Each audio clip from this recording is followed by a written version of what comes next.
देखो बच्चों ये एक बच्चों का डाउट है फिजिक्स के क्लास 12th के चैप्टर नंबर 3 के करंट इलेक्ट्रिसिटी का ब्रांचेस में करंट फ्लो कैसे होता है उस सम के बारे में। राइट नाउ मेरे पास ट्राइपॉड नहीं था तो फिर मैंने पहले लिख लिया है और फिर अब मैं अपने ही हाथ से पकड़ के आपको ये रिकॉर्ड करते करते हुए समझा दूंगा। देखो पहले मैं थोड़ा इस तरफ ड्राइंग की तरफ जूम कर लेता हूँ और आपको ये चीज़ सिखा देता हूँ कि इसमें कैसे। पहले आपको कुछ बातें पता होनी चाहिए ये सम सीखने से पहले कि किरचॉफ के लूप लॉ में करंट किस तरीके से ब्रांच में फ्लो करता है, ये उसके ऊपर एक सम है। अब उसमें भी आप कुछ कुछ बातें सीख लीजिए। करंट जहाँ से निकलता है यानी कि जैसे पॉजिटिव एंड से निकलते हुए सर्किट कंप्लीट करके नेगेटिव एंड में आता है तो उस पर एक लॉ अप्लाई होता है जिसको बोलते हैं किरचॉफ लॉ। किरचॉफ लॉ सिर्फ अप्लाई होता है क्लोज्ड लूप के लिए। जैसे यहाँ पे लिखा है मैंने फॉर द लूप 1, फिर कोई और लूप बनाइए for the loop this, and एक और लूप बनाइए फॉर द दिस। इन सभी के लिए अब मैं यहाँ पे एक वर्ड मेंशन कर देता हूँ। क्लोज्ड लूप के लिए ही किरचॉफ लॉ सिर्फ टेक प्लेस करता है। तो क्लोज्ड लूप यहाँ पे अगर आप देख रहे हो तो ध्यान से सिर्फ ट्राइंगल्स को देखिए तो आपको एक ट्राइंगल यहाँ पे क्लोज्ड दिख रहा होगा तो इसको आप एक लूप बोल सकते हैं। ऊपर भी ऐसा एक ट्राइंगल दिख रहा होगा, इसको भी एक लूप बोल सकते हैं। और यहाँ पे भी आपको एक ट्राइंगल दिख रहा होगा, इसे भी एक लूप कहते हैं। तो पूरे ओवरऑल ड्राइंग में हमारे पास 3 लूप्स हैं। अब चलो सम को समझ के देखते हैं कैसा है। बहुत बहुत ईजी सम है बच्चों। अगर आपको सिर्फ बैटरी को फोकस करने आ गया और करंट का डायरेक्शन पता चल गया तो सम बड़ा ही ईजी है। चलो मैं आपके लिए यहाँ पे एक बार सारा पूरा एक अच्छे से एक्सप्लेन कर देता हूँ आपको। सपोज ये देखिए हमारी ये बैटरी है, कुछ भी वोल्टेज की होगी, मैंने लिखा नहीं, आई गेस 5 वोल्ट की है। तो वोल्टेज की बैटरी है, देखो जितने भी वोल्टेज की। सपोज मान लेते हैं यहाँ से करंट निकला है I1।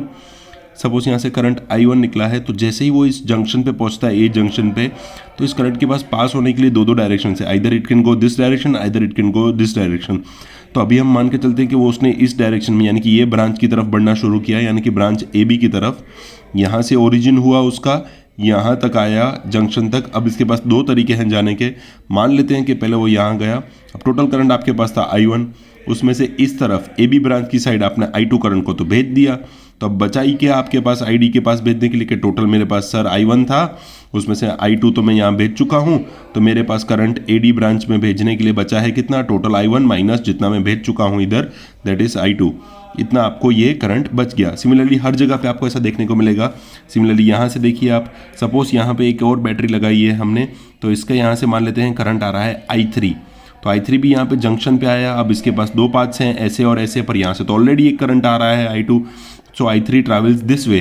तब यहाँ पे ऑलरेडी I2 भी आ रहा था, I3 भी आ रहा था, तो दोनों के दोनों इस बीच जंक्शन पे आके ऐड हो जाते हैं and they travel in this direction. तो यहाँ करंट हो जाता है I2 plus I3। I2 plus कितना हो जाता है I3। एक और छोटी सी बात होती है बच्चों, वो जनरली बहुत बेसिक है और कॉमन सेंस की है कि जितना करंट इसमें से निकलता है दोबारा इसमें उतना ही करंट आना बनता है। जितना प्लस एंड से जो करंट निकलता है उतना ही माइनस एंड पे उतना करंट आना बनता है। तो अगर मैं I1 करंट यहाँ से भेज रहा हूँ तो पक्का है मुझे दोबारा इधर I1 करंट दे के ही सर्किट क्लोज करनी है। तो यहाँ ऑटोमेटिक वो हो भी जा रहा है। आप खुद देखिए, यहाँ से I2 करंट आया, यहाँ से I3 करंट आया। अब ये दोनों के दोनों यहाँ मिल गए। अब यहाँ पे आप एक और चीज़ मार्क कीजिए, ये जब करंट यहाँ से आ रहे थे तब यहाँ पे आप ये देखो जिस तरीके से ये बैटरी से यहाँ पे I3 करंट इस तरफ फ्लो हुआ और उस बैटरी से फ्लो हुआ I1 करंट। फिर से एक बार बता देता हूँ आपको, ये बैटरी से निकला था आपका I3 करंट, तो वो यहाँ से आया, यहाँ से हमारे पास ये I1 करंट जो 2 भाग में बढ़ गया था, एक हो गया था I2 और इधर जो बचा total current minus initial current that is I1 minus I2, वो दोनों के दोनों यहाँ से आ रहे थे। I2 करंट इधर से आ रहा है, I3 करंट इधर से। तो इधर आप देख सकते हो ये हो गया है I2 प्लस I3। अब मैंने जैसे कि बताया जितना करंट निकला है उतना दोबारा जाना भी चाहिए। तो यहाँ से फिर हम लोग I1 करंट को इधर दोबारा भेज देते हैं। तो अब इक्वेशन कैसा हो जाएगा, I2 plus I3 minus I1, क्योंकि I1 करंट तो आप ऐसे भेज दे रहे हो। तो देखो उसके बाद सी जंक्शन के बाद करंट हो जाता है I2 plus I3 minus I1, क्योंकि माइनस I1 क्यों, क्योंकि हमने माइनस I1 करंट तो यहाँ भेज दिया, क्योंकि जितना प्लस साइड से निकला है उतना नेगेटिव साइड से पहुँचना भी ज़रूरी है। अब ये करंट फर्दर ट्रैवल कर रहा है इन दिस डायरेक्शन।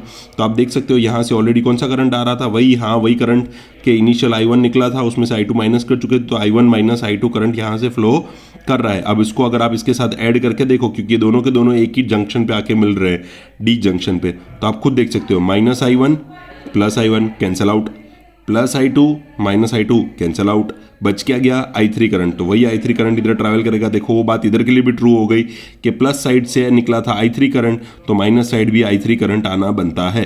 तो पहली बात थी ये ड्राइंग की, हर जगह रेजिस्टेंस लगे हुए हैं, रेजिस्टेंस के अपने अपने ओम दिए हुए हैं। किरचॉफ लॉ का एक और छोटी सी लास्ट बात बतानी है आपको, फिर तो सारा कैलकुलेशन है, आप समझ ही जाएंगे, मैं आपको समझा दूंगा।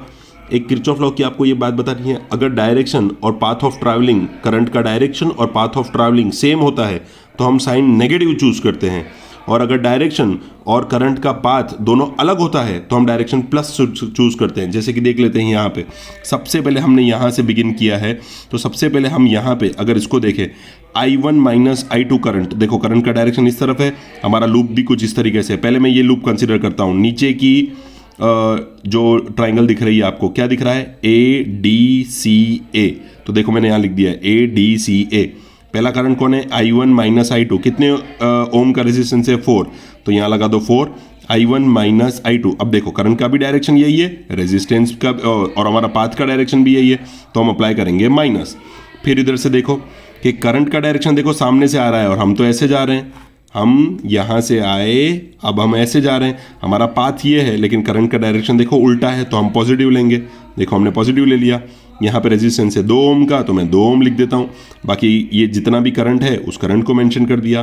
फिर हम दोबारा यहाँ से जा रहे हैं, देखो करंट का डायरेक्शन दोबारा सेम है हमारे पाथ के डायरेक्शन से, हमारा पाथ यही है ADCA, तो देखो हम भी ऐसे जा रहे हैं, करंट भी ऐसे जा रहा है, तो 1 इंटू I1, देखो 1 इंटू I1, और हम कैसा लेंगे, माइनस। सेम पाथ हुआ तो माइनस, अपोजिट पाथ हुआ तो प्लस। और साथ ही साथ यहाँ पे आपको मेंशन किया गया है 10 वोल्ट। हाँ देखो मैं बता रहा था आपको बैटरी के लिए, तो ये बैटरी के वोल्ट हो गए आपके 10 वोल्ट।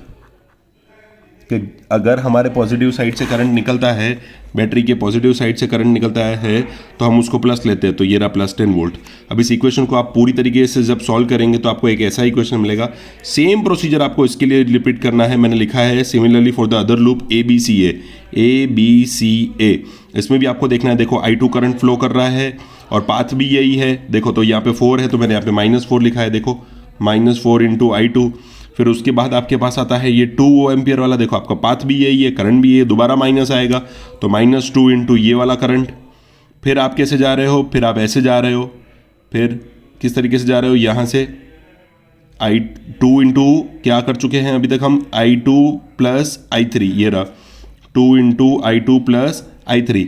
दोबारा कहाँ जाना है हमें, इसी डायरेक्शन में लूप को क्लोज करना है, 2 करंट ले चुका, अब तीसरा एक ही बचा ये वाला, तो -1 इंटू I1, ये रहा -1 इंटू I1। दोबारा हम पहुँच गए हैं बैटरी के पास, वो है 10 वोल्ट की, तो हमने उसको भी ले लिया है 10 वोल्ट, ये रहा प्लस 10 वोल्ट।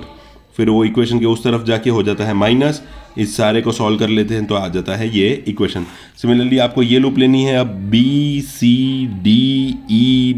दोबारा बोल देता हूँ BCDEB,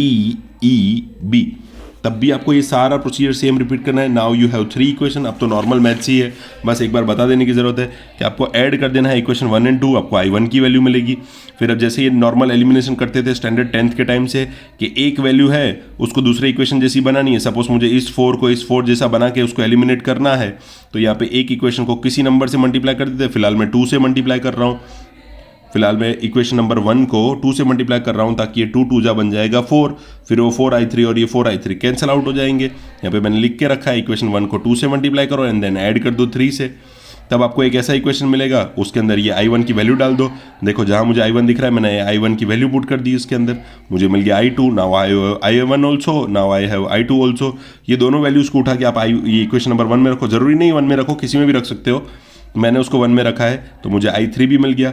और सिमिलरली इसी तरीके से आप छोटे छोटे ब्रांचेस में अपना अलग से कैलकुलेट कर सकते हो कि किसी में I2 करंट फ्लो हुआ है, ये रहा I2, तो उसकी वैल्यू कितनी होगी, किसी में I2 प्लस I3 हुआ है तो I2 की वैल्यू भी है, I3 की वैल्यू भी है, दोनों को जोड़ दो कि भाई 5/8 प्लस 15/8 बेस सेम हो जाते हैं, 15 प्लस 5 20/8, 20/8 को आप कैंसिल आउट कर लो, ये रहा आपके पास 5/2।